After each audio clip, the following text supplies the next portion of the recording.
पुरुषों ने आपसे झूठ बोला। महिलाएं हमेशा पुरुषों के साथ दिखने या प्यार के लिए नहीं सोती। यह बहुत गहरा है। यह छिपा हुआ है और ज्यादातर पुरुष इसे कभी नोटिस नहीं करते। इस वीडियो में मैं आपको 4 छिपे हुए मकसद दिखाऊंगी जो महिलाओं को बिस्तर पर धकेलते हैं। ये कारण मनोविज्ञान, हैसियत, विद्रोह और पलायन से जुड़े हैं। अगर आप इन्हें नहीं समझेंगे तो जिंदगी आपको अप्रत्याशित रूप से परेशान करती रहेगी। पहला, वह किसी ऐसे व्यक्ति के साथ सोती है जो उसे महसूस कराता है कि उसकी कद्र की जा रही है। हॉलीवुड के इस मिथक को भूल जाइए कि महिलाएं केवल सतही आकर्षण के आधार पर पुरुषों को चुनती हैं। असली छिपा हुआ मकसद, जो ज्यादातर पुरुषों को दिखाई नहीं देता, वह है भावनात्मक मान्यता। एक महिला को यह महसूस करने की जरूरत होती है कि उसे देखा जा रहा है, चाहा जा रहा है और उसकी कद्र की जा रही है।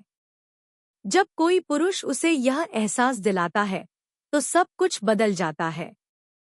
आज की महिला को देखिए, वह सोशल मीडिया पर ध्यान की बाढ़ से घिरी रहती है, लाइक, कमेंट, मैसेज। लेकिन यह एक खोखली, बेपरवाह मान्यता है। सब कुछ सतही लगता है। और फिर एक पुरुष प्रकट होता है जो उसे अनोखा महसूस कराता है, अपना ध्यान उस पर ऐसे केंद्रित करता है जैसे कमरे में कोई और हो ही नहीं। इस बिंदु पर वह पहले ही उसकी सुरक्षा को दरकिनार कर चुका होता है। महिलाएं पुरुषों की तुलना में आकर्षण से भावनात्मक रूप से ज्यादा जुड़ी होती हैं। अगर वह उसे हंसाता है जहां उसे बोरियत की उम्मीद थी, अगर वह उन बातों को याद रखता है जिन्हें दूसरे नजरअंदाज करते हैं, अगर वह उससे ऐसे बात करता या छूता है जैसे कोई और नहीं कर सकता, तो उसे न सिर्फ दिलचस्पी बल्कि पसंद का एहसास होता है। यह एहसास मदहोश कर देने वाला होता है और इससे कोई फर्क नहीं पड़ता कि वह उसके शारीरिक रूप से मेल खाता है या नहीं। भावनात्मक मान्यता अक्सर दिखावे से ज्यादा मजबूत होती है। क्या आपने महिलाओं को छोटे, बड़े, कम आकर्षक पुरुषों के साथ देखा है? क्योंकि वे उसे एक ऐसा महत्व देते हैं जो दूसरों में नहीं होता। स्टोइक यह जानते थे, इंसान तर्क से नहीं, बल्कि जुनून से प्रेरित होते हैं। जब एक महिला वास्तव में मान्यता प्राप्त महसूस करती है, तो जुनून तर्क पर हावी हो जाता है। वह अपने ही नियम तोड़ सकती है, खुद से कह सकती है, मैं ऐसा कभी नहीं करती, और फिर भी वह ऐसा करती है। पुरुषों को यह सोचने में गलतफहमी होती है कि मान्यता प्रयास से मिलती है, तारीफों की बाढ़, अत्यधिक ध्यान। नहीं, सच्ची मान्यता उपस्थिति और आत्मविश्वास से भरे संयम से पैदा होती है। जब आप देखते हैं कि दूसरे क्या चूक जाते हैं, जब आप अपनी कीमत खोए बिना उसकी कीमत की पुष्टि करते हैं, यह संतुलन दुर्लभ है और यही वह चीज है जो महिलाएं अपनी हड्डियों में महसूस करती हैं। तो पहला छिपा हुआ मकसद सिर्फ आकर्षण नहीं, बल्कि भावनात्मक मान्यता है। जब एक महिला को सचमुच देखा जाता है, तो उसका शरीर भी उसका अनुसरण करता है। दूसरा, वह अपने ही नियमों को तोड़ने के लिए किसी पुरुष के साथ सोती है। यह मकसद विद्रोह है। अंतरंगता दिनचर्या से मुक्त होने, मानदंडों को तोड़ने, अपनी सीमाओं या दूसरों की अपेक्षाओं को चुनौती देने का एक तरीका बन जाती है। कई महिलाएं अदृश्य पिंजरों में रहती हैं। पारिवारिक व्यवहार, सामाजिक दबाव, अच्छी लड़की की छवि। उन्हें संयमित, उचित और पूर्वानुमानित रहने के लिए कहा जाता है। लेकिन इच्छा हमेशा विद्रोह की छाया में रहती है। और जब वह किसी ऐसे पुरुष से मिलती है जो उसकी सीमाओं से परे है, तो उसके साथ अंतरंगता मुक्ति का कार्य बन जाती है। इसलिए बुरे लड़के हमेशा से लोकप्रिय रहे हैं। यह टैटू और चमड़े की जैकेट के बारे में नहीं है, यह विद्रोह की ऊर्जा के बारे में है। वे स्वतंत्रता, जोखिम और अप्रत्याशितता का प्रतीक हैं। दायित्वों और दिनचर्या में उलझी एक महिला के लिए यह आकर्षक है। ऐसे पुरुष को खुद को सौंपकर उसे ऐसा लगता है जैसे वह अपने पिंजरे से आजाद हो गई है। कभी कभी विद्रोह ज्यादा कोमल होता है। वह एक स्थिर रिश्ते में हो सकती है, लेकिन किसी ऐसे व्यक्ति को धोखा दे सकती है जो उसके सुप्त पक्ष को जगा दे। वह पहली डेट पर किसी के साथ न सोने की कसम खा सकती है, जब तक कि उसे कोई ऐसा न मिल जाए जो उसके नियमों का उल्लंघन करे। यह पाखंड नहीं है, यह विद्रोह करने की प्रवृत्ति की पुष्टि है। स्टोइक्स ने चेतावनी दी थी, जुनून अक्सर सिद्धांतों पर भारी पड़ता है। एक महिला जो अंतरंगता के जरिए विद्रोह करती है, तर्क से नहीं बल्कि भावनाओं से जीती है। और यही खतरा है, पुरुष विद्रोह को प्यार समझ लेते हैं। अगर उसने विद्रोह के आवेश में खुद को आपको सौंप दिया, तो यह स्नेह की कोई गारंटी नहीं है। आप बस वह चिंगारी बन गए जिसने उसके संकोच को जला दिया। जब लौ बुझ जाती है, तो वह जा सकती है या नए एड्रेनालाइन की तलाश कर सकती है। और फिर भी यह मकसद अविश्वसनीय रूप से शक्तिशाली है। कई महिलाएं कभी यह स्वीकार नहीं करेंगी कि उन्होंने पुरुषों के साथ प्यार से नहीं, बल्कि इसलिए सोया क्योंकि यह कृत्य अपने आप में एक प्रकार की आंतरिक मुक्ति थी, माता-पिता, मानदंडों, अपेक्षाओं से। यह वह नहीं था, बल्कि आज़ादी का वह एहसास था जो उसने अनुभव किया था।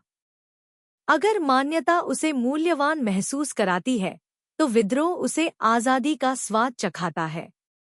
और दोनों ही उद्देश्य तर्क से ज्यादा तेजी से बिस्तर तक ले जाते हैं। तीसरा, सामाजिक प्रतिष्ठा और शक्ति। एक अप्रिय सच्चाई यह है कि कुछ महिलाएं प्रेम या जुनून के कारण नहीं, बल्कि उससे मिलने वाले रुतबे के लिए अंतरंगता में शामिल होती हैं। इच्छा हमेशा पुरुष के बारे में नहीं होती, यह उसके साथ होने के अर्थ के बारे में होती है। हम सभी पदानुक्रम से प्रेरित प्राणी हैं। संसाधनों, प्रभाव या शक्ति वाला पुरुष न केवल खुद को बल्कि उच्च जीवन स्तर तक पहुंच भी प्राप्त करता है। उसके साथ सोने से एक महिला को न केवल शारीरिक सुख मिलता है, बल्कि सामाजिक पद में भी अस्थायी वृद्धि होती है। सेलिब्रिटीज, एथलीट्स और बिजनेसमैन के बारे में सोचें। वे सभी आकर्षक नहीं होते, लेकिन उन्हें कभी भी ध्यान की कमी नहीं होती। क्यों? क्योंकि उनके साथ रहने से आप महत्वपूर्ण महसूस करते हैं। इससे अहंकार बढ़ता है और कभी-कभी वास्तविक लाभ भी मिलते हैं, संबंध, टैटू, पैसा। स्टोइक्स ने इन्हें बाहरी कारक कहा जो मूल्य का झूठा बोध देते हैं।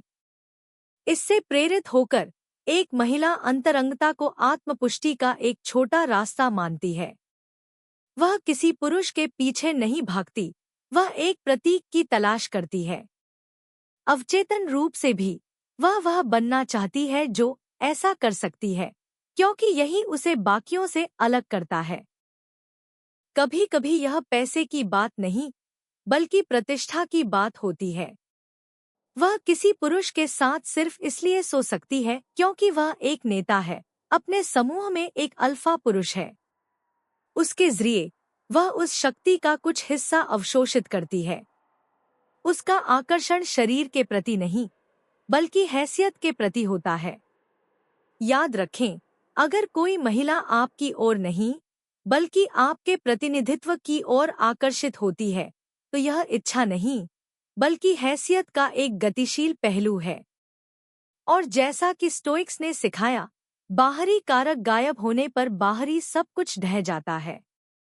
चौथा, भावनात्मक पलायन। सेक्स को एक चिकित्सा के रूप में इस्तेमाल करना। शायद यही सबसे दुखद मकसद है, और यही वजह है कि महिलाएं कभी-कभी पूरी तरह से अनुपयुक्त पुरुषों के साथ आ जाती हैं। यह मान्यता नहीं है, विद्रोह नहीं है, प्रतिष्ठा नहीं है। यह पलायन है। जीवन कठिन है। कई लोग आघात, अकेलापन और आंतरिक शून्यता को समेटे हुए हैं। इसका सीधा सामना करने के बजाय वे तुरंत राहत चाहते हैं। सेक्स जुनून का प्रदर्शन नहीं, बल्कि दर्द को कम करने, विचारों को शांत करने और कुछ समय के लिए भूलने का एक तरीका बन जाता है। ब्रेकअप के बाद वह किसी के साथ सो सकती है, इसलिए नहीं कि वह तैयार है, बल्कि इसलिए कि अकेला रहना असहनीय है। वह किसी लगभग अजनबी के साथ सिर्फ जुड़ाव के एहसास के लिए सो सकती है, भले ही सिर्फ एक रात के लिए ही क्यों न हो। उसके लिए अंतरंगता उसके बारे में नहीं है। यह एक तरह का बेहोशी का एहसास है। इसलिए कई लोग उन पुरुषों के साथ सोने की बात स्वीकार करते हैं जिन्हें वे पसंद नहीं करते थे। यह आकर्षण नहीं था, यह एक थेरेपी थी। कुछ घंटों के लिए अंदर की खामोशी, जरूरत का एहसास, स्वीकृति का एहसास, फिर से खालीपन। एक स्टोइक दृष्टिकोण से यह पुरुषों के लिए सबसे खतरनाक गतिशीलता है, क्योंकि आप उसके अस्तित्व का साधन बन जाते हैं, न कि उसकी पसंद की वस्तु। वह तुम्हें नहीं ढूंढ रही है, वह मोक्ष की तलाश में है। और जब भीतर का तूफान थम जाता है तो वह गायब हो जाती है।